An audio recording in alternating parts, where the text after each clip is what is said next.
Community storytelling, welcome to season 4. We're on location.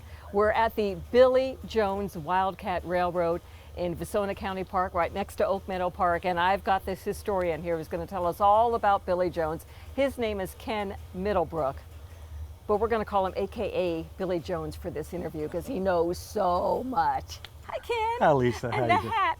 Yeah, well, The hat makes the outfit. it's part of history. You know, it's dirty. That shows age, Yes. provenance. You Oh know. my goodness, So, I like patina. that. Well, and yeah, I'm feeling old too because I grew up on this railroad. Now you can kind of figure out my age because it came to Vasona Park in 1968. We opened here July 26, 1970. So 68 is when Billy passed away in January. And it took about 2 years for the community to raise up the funds and move all the equipment down from Dave's Avenue down here to the park. Dave's Avenue, right in the So, heart of Montecito. yes. Yes, and back then it was Montecito. It was, right. Yes. Yeah, as you know, it's right there off of Winchester, but Montecito. Yes, in fact, Winchester and Montecito, isn't there a plaque for the Billy Jones Yes, Railroad? yes, there's a plaque where the railroad sat. Billy owned 10 acres there of that property, and when the railroads moved down here to the park, there were about 8 homes that were built at that location, or 9 homes, and when they built the sound wall there, that's when the town installed that plaque. Good for the town. Yes. I know, I'm all about memories, and especially important ones like this. Well, where do we start? I think we should start at the beginning. Billy Jones, you must know all about him. I'm so sad that I never had the chance to meet him because what a fun-loving guy he was. He was truly just a terrific human being. He really loved the community. He loved the town that he grew up in Ben Lomond. Yes. He worked for what's called the South Pacific Narrow Gauge. That was the narrow gauge train that ran from Alameda to Santa Cruz, up and over the hill. And so he worked there on a train as an engineer with that railroad in the late 19th century. So do you go to school to become an engineer, or is it learn on the job? It's pretty much learn on the job.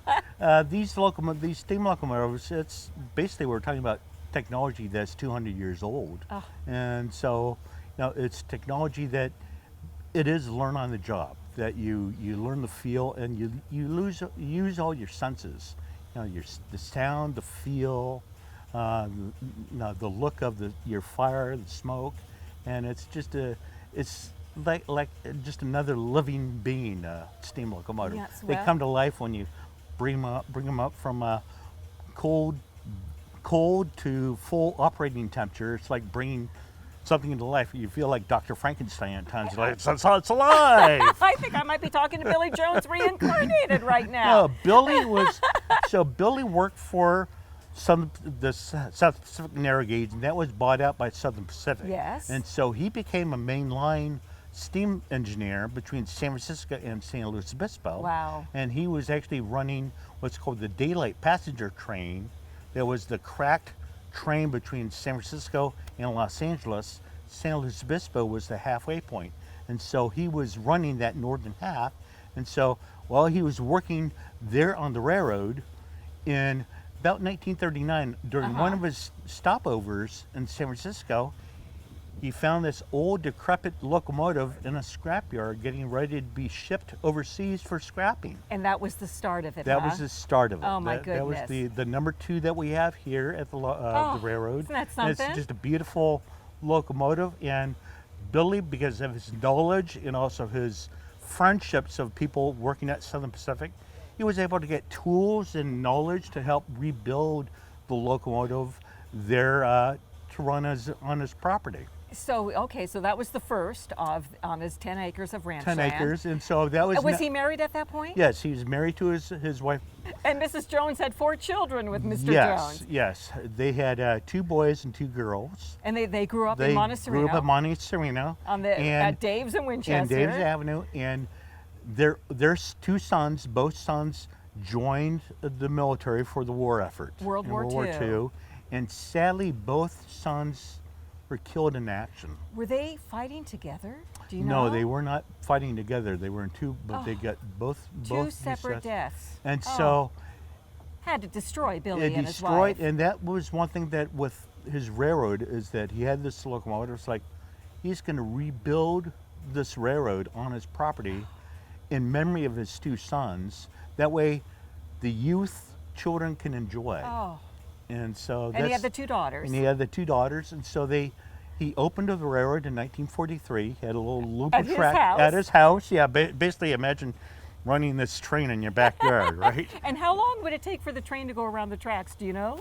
So I never rode it myself, but I see anywhere from like 2 or 3 minutes. Okay. I mean, it was a rather quick trip. And so all the neighborhood kids all would the come? neighborhood kids, and he would run the train on Sundays, and just he would have a sign that he put out on Winchester that said train ride Sunday, and people from around the community, not just Montessorino, but Los Gatos, Saratoga, and even San Jose, would come on Sundays after services and ride the train for free. Because Billy, the enjoyment that he had with working people was like he wanted to share his his hobby and his love for steam trains with the community. And Montessorino, what did they think about all this? Did they think it was wonderful? Were the neighbors complaining about the train whistles and the noise and the people? Well, you would have people that would complain. Sure. That's unfortunate. But the vast majority of people loved it because this is something that who doesn't like a train? You hear that whistle, and you hear the kids bell, laughing. and that's the whole thing about why we enjoy it still here at the park, and that's one of the memories that we try and keep alive with the public is just the enjoyment that people have. Seeing people lighten up, and the kids, when they hear that whistle, you can't get them away from the train because they love it. And sometimes on weekends, I can hear it from my house. I live over by Los Gatos Lodge, and sometimes I hear the train whistle on a Sunday afternoon. I get all excited. That's one nice thing about where we're located here. Now, getting at the mouth of Los Gatos Canyon is you hear the echoes coming off the hillsides. It's great. Just beautiful. It really is. One of the many things we right, love. Yes. So now, Walt Disney, he had an amazing friendship with Walt Disney. Do you know how that started? Well, Walt Disney was an avid train buff. He loved trains, and so... More than Mickey? More than Mickey, yeah. More than Dumb, no. Yeah, let's not go too far. But anyway, certainly in the late 40s, early 50s, people knew of Billy Jones in terms of his backyard railroad operation. And so Walt Disney heard of the stories. Walt Disney, of course, being down there in Southern California, heard the story of this man running trains in his backyard. And Walt at that time, in the late 40s, was really having the idea of doing something beyond just films and cartoons. So Walt came up here, and through several visits, they become close friends. Close friends, here's a little tidbit that we need to know, is that on opening day of Disneyland in 1955, Billy was one of the engineers running around Disneyland on the opening day on the steam trains that Walt had built at that point. We're out in the sunshine, but I have goosebumps. That is such a great little piece of trivia. It's just a part of history. And it's a great part of history. Now, I did read one time that Walt came here to visit, and nobody knew he was coming, but maybe the media knew, because all of a sudden there was all this excitement and an entourage. I mean, it's Walt Disney, and there he was in his overalls, like you, visiting Billy Jones, and then the word got out even bigger than what was going on. Well, for Walt Disney had a lot of stress in his life, and actually used the trains, his hobby of railroading, to kind of relax his personal, and so that's why he tried to keep things low key in terms of when he visited, certainly up here in Northern California, because he didn't want the publicity. He wanted to be able to be himself, and so that's why he would try and come up here by with just his wife, and because the two couples, they would entertain each other and stuff. And so I can't imagine. Can you imagine? Having Walt Disney over for dinner. Oh my goodness. But that's how they were just small, and that's kind of Walt's background of growing up in I believe it's Missouri. He came from a small town, and so coming to Billy's property, that was kind of like a return to his childhood. Well, and of course, having a steam train, that helps everything. You know, and I would think you come into what's now Montecito, this idyllic little town, not that big, not that many people. It was what Walt was probably longing for. Absolutely. I mean, oh Yeah, my goodness. exactly. Oh, thank you for sharing that. Now, I did hear there was a tip jar that Billy Jones did keep if people wanted to give tips. And I heard once that Walt Disney would double the money when he came. Yeah, so what Billy never charged any real money rates, for riding yeah. his train. What he did, he just had a great big pickle jar, you know, out there at the edge of the station, and to allow anybody to, and what people would do, they would drop whatever they want in there, and Billy wouldn't take that for himself. He would use that money for charity events, or if there was a child that needed some medical attention down at Valley Medical, that mysteriously a donation would be made toward that individual or cause. And you're right, when Walt was in town, Walt would look at the jar and double what was in there just to help because once again, the generosity that Billy exuded, that's something that everybody felt about the man. You know, but do you know anything about his personality? Was like you, just full of life and full of energy and just full of love? I never had the opportunity to meet the man, but that's what I understand from all the people who met him personally and knew him through the years, and that's why I think the community, upon Billy's passing in January 1968, I think that's really what resonated within the community, that we have to do something to preserve that legacy of someone who's that community minded and generosity, that we need to do something. And the train was a natural, hey, here's something that the community can enjoy for years to come. Now, are we sitting on parts that he owned? Did he own these cars too, or just the steam engines? So basically, he owned the steam engine, the number 2, and the cars. These are reproductions of the cars that he had at the ranch. These cars, the cars that we have here, were originally, the design was built for the Overfair Railroad up in San Francisco in 1915, 1916 for the Pan American Exposition by Louis McDermott, who built the railroad. And so he had the cars at the ranch because Billy later in the 40s, he befriended Louis McDermott, who had trains that were a little bit larger than his little steam engine. But the cars, he was able to what's called regaging the tracks. That the wheels on those cars were 19-inch, and the locomotive that we have here is 18-inch. Okay, So and 1 inch makes a difference. Well, 1 inch, 1 inch makes so. a difference, but there's some mechanical work that you have to do. So what we have here, these are actually reproductions of that design from 1915. Wow. And so now the hardware is probably from that time frame, but all the wood has been replaced over the years. And certainly that's one thing that we have to do with the railroad, is there's ongoing maintenance that's required to keep it running. Now, does Billy Jones have any family left? Anybody still alive? He had 4 children, 2 died in the war. Yeah. Unfortunately, his last surviving daughter passed away recently. Oh. Yeah. And so I believe there's some grandchildren who live here locally still by. I hope they come by. They do. Occasionally we'll be running the train here, and all of a sudden, that was my grandfather's. And I guess there was no doubt what he was going to name it. Billy Jones Wildcat Railroad. Wildcat Railroad, yeah. So it's just the cats. I mean, it just goes well together. So okay, he's gone in '68. The community, or was it the family that went to the community and said, "We have these trains. Do you want them?" How did that transpire? It was kind of a combination of the two, but mainly it was the community. They primarily under a group of people under the leadership of Bill Mason, who which is the carousel's which named is after. the name after that they took an active role of that. Okay, we need to do something to keep the train here in Los Gatos, Montecito, and so there was that effort in '68 to try and okay, let's try and save the railroad. Then 2, the bigger issue is where to put it, because the family at that point was interested in selling off the land for development. Was Billy a wealthy man?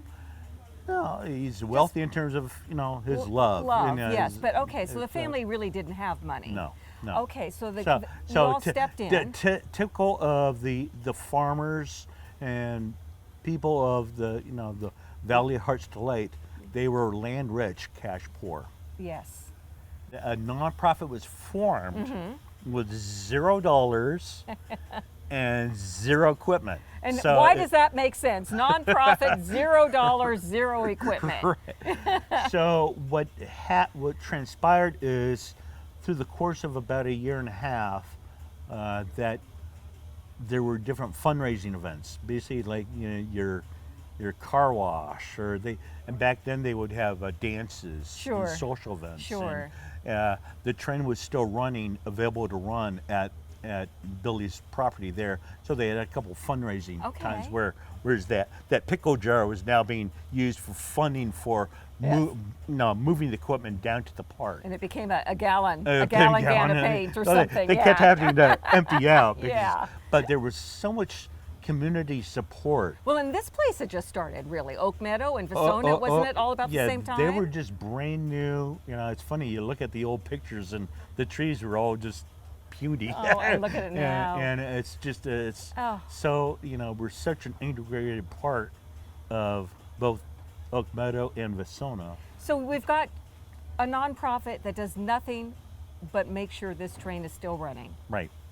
How much money is that every year? A lot? We do a lot of work with volunteers. The volunteers I'm looking at one, right? Yeah, volunteers, because volunteers are really the lifeblood of our organization. Of every Because organization. it's something Yeah. that, it's the love of what Billy started on 43 and keeping that alive here in the community. And so we do have paid staff. Basically, we have the employees who take tickets Sure. and run the snack bar. High school kids. It's a great first-time job for people. Yeah. And so we have a management structure to oversee that. But basically, all the funding that we get is through the ticket sales that we have. And so 100% of the ticket sales, other than what we have to pay for salary, goes back into maintaining the operations here. Which is how Billy would have wanted it. Right. Exactly. Yeah. What do you think if Billy were sitting here with us today? What do you think he'd say? I would think he would be amazed that, hey, here it still is. One, Billy had a love for trains, but he wasn't necessarily the best mechanic. So there's stories Well, that's of why him. you're here. Yeah, there's stories of Billy sometimes just to make sure the train would run on Sundays, that he would kind of put baling wire in a few things just to make sure the train would run for the kids. Oh my But goodness. We've really here, maintenance and safety is really number one, and I think he would be proud of what we have here for him in terms of his legacy. Now, I'm getting back to thinking about the steam engine and the cars in his yard, his ranch. What do they do for the water to get the steam engine to run? Doesn't it run on water? Yeah. Doesn't it run on water? Tell me it does. So we have a water tank back here. But and did so- he have one at his house? Yes. He had It's not his. It's not his. this one, no, though. No. This tank has been replaced a couple times. Yeah. One time after there was a big earthquake back in '89. I heard about that. Yeah, there was Yeah, a little earthquake. yeah. So we had to replace the water tower Yeah. at that. But no, he had a water tower at that point. That is the locomotive. The locomotive principles. It was built in 1905, and so basically the steam engine that we run today is 1905 technology. Yes, there's some bells and whistles, literally, on the locomotive improvements, but the basic technology of boiling water to create steam, to induce it into cylinders with valves and pistons to make that's still 100 and as I said, the basic technology goes back 200 years. Wow. In terms of steam engines. You think Mrs. Jones ever said, Billy, what are you spending our money on? Billy, what are you doing? Well, it sounds like what my own wife goes through. She says, "Oh, Ken, not another train." The passion for trains is interesting. It just there's a saying that when you get steam in your blood, you'll never let it go, and that's what a few of us get. Once you hear that whistle, once you able to turn a wrench on locomotive, get it to run, and you get that steam in your blood. You just don't want to let it go. I get and it. so, that's certainly something that, because Billy, once again, he worked for the narrow gauge. When he was still a teenager, he had steam in his blood, and Yes. certainly his spouse would recognize that. That's something core to him. Right. And so, Right. You brought a scrapbook along with us. I mean, Billy Jones, Montecito was on the map and in the newspapers all the time because Right. of Billy Jones. I mean, his name was synonymous. I mean, look at this is a whole big scrapbook. Right. Of And old, what's 1970? 1970. So this. Oh, geez. So imagine, Lisa, this just represents between 1968 and 1970. So before that, there were countless Yeah. articles of, here's a picture of Billy Jones. Yeah. There's there that he water is. Oh, tower that we're talking about yeah. in the background there. Oh, that That- is great. That it was constantly in the news, not just the local newspapers here, but the larger newspapers like the Mercury News. And Now, so- I don't remember what year Walt Disney died. Was he still alive when? Walt died in the early 60s. I'm going to Okay, say so he 64, probably died before him. Because Yes. I was wondering Yes. why Walt Disney wouldn't try and buy all of this stuff. Well, at one point, Walt did try and buy the equipment, and Billy, the story goes, Billy thought that maybe I'd get more money from Walt, so they kind of disagreed in pricing. I mentioned Lewis McDermott, who built the cars and okay. Well, Lewis McDermott also built 5 steam locomotives. Okay. And at one point, Lewis McDermott lived on Billy's ranch and moved all his equipment to the ranch. And so Billy had all this large equipment at one point, and at one point, Walt Disney was hoping to buy this stuff from Billy Jones, and they couldn't agree on a price. And so that's what encouraged Walt Disney to start building his own railroad down there in Anaheim. And so in the late 60s, or in the mid 60s, Billy had a little financial things, and so he ended up selling some of the equipment in the mid 60s, the McDermott equipment. And that's something that he always Felt bad regretted about. about selling that Yeah. equipment. We've And all so- been there. So yeah. I think I'm going to have to take a field trip when we're done. I'm going to drive by Dave's in Winchester. Right. Got to see that plaque again. Yeah. And whether there are about 8 homes where the ranch used to Right. be. Mhm. And do those people, I wonder if those people even know what was there before them. I hope Well, so. Hopefully they I go hope around and so. just look at the plaque. It's like, what is this? Yeah. Well, you really gave us a wonderful story about Billy Jones and the railroad and how we ended up here at Vasona and Oak Meadow Park. And I wish I knew him, but I'm so glad we have his legacy. So we have his legacy, and that's the important thing. Something- That this, it's hard to believe that we've been here in the park for 50 years, and just that's And to think it all amazing. started in Montecito. How about that? right, I yeah. love it. I love it. So Ken, thank you so much. This was wonderful. You ready to come on down and ride the train and think of Billy Jones and think of Ken and think of all the volunteers. I wish you could see them. They're all surrounding us who make this train work so that kids and families can continue to ride it and can continue to know the story of Billy Jones. So come on down. I think it's $3 a ride. You can't beat it. And you'll have a good time and think of us. Community storytelling. Thanks for being with us on KCAT TV 15. I'm Lissa Kreisler.